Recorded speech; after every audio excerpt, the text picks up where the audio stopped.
দেখুন কিভাবে ডিম্বাণু বিক্রি করে উপার্জন করে এই মহিলারা। সিনেমার দৌলতে অনেকে জানেন শুক্রাণু বিক্রি করা এমন কঠিন কাজ কিছু নয়। শারীরিক দখল তাতে অনেকটাই লঘু, কিন্তু ডিম্বাণু বিক্রি করা মোটেও সহজসাধ্য বিষয় নয়। তা যেমন সময় সাপেক্ষ, তেমনি সম্ভাবনা আছে মারাত্মক অসুস্থতার। এমনকি মৃত্যু হওয়া অসম্ভব নয়, তাও ঝুঁকি নিয়ে এই কাজ করেছেন ভারতের মহিলারা, যাদের নাম দেওয়া হয়েছে নিকি ডোনার। কিন্তু কেন এই ঝুঁকিবল কাজ? উত্তর একটাই, দারিদ্র্য।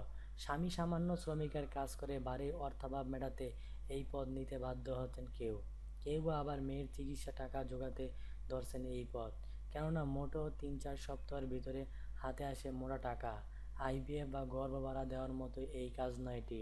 অনেকটা ঝামেলাহীন, আর তাই গোপনে এই উপার্জন পথ ধরতে দ্বিধা করছেন না মহিলারা। কিভাবে সংগৃহীত হয় ডিম্বাণু? প্রথম সপ্তাহ ৩ বিশেষ ওষুধ দেওয়া হয় মহিলাদের, তাদের বন্ধ হয়ে যায় তাদের ঋতুচক্র। এরপর দেওয়া হয় হরমোন ইনজেকশন, এতে ফিট হয় ডিম্বাশয়। আল্ট্রাসোনোগ্রাফ করে দেখে নেওয়া হয় ডিম্বাণু জন্ম নিয়েছেন কিনা। এরপর ফের দেওয়া হয় হরমোন ইনজেকশন। এরপর ছোট সার্জারি করে বের করে নেওয়া হয় ডিম্বাণু।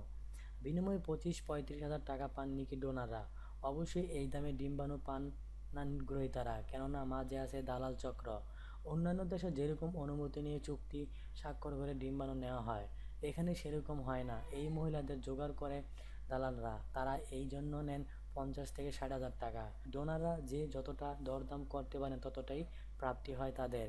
শারীরিক ঝুঁকি আছে, তাও ভারতের দিল্লি, গুরুগ্রামের বহু মহিলারা এই কাজে ছুটে আসছেন। এমনকি টাকার অঙ্কের দিকে তাকিয়ে ঝুঁকি নিচ্ছেন অবিবাহিত বা কলেজ ছাত্রীরাও। কিডনি ফেলিওরের থেকে মৃত্যু হওয়ার সম্ভাবনা আছে, কিন্তু পেট বড় বালাই। আর তাই সব জেনে শুনে ডিম্বাণু বিক্রিকে বিকল্প পেশা হিসেবে বেছে নিচ্ছেন এই নিকি ডোনাররা।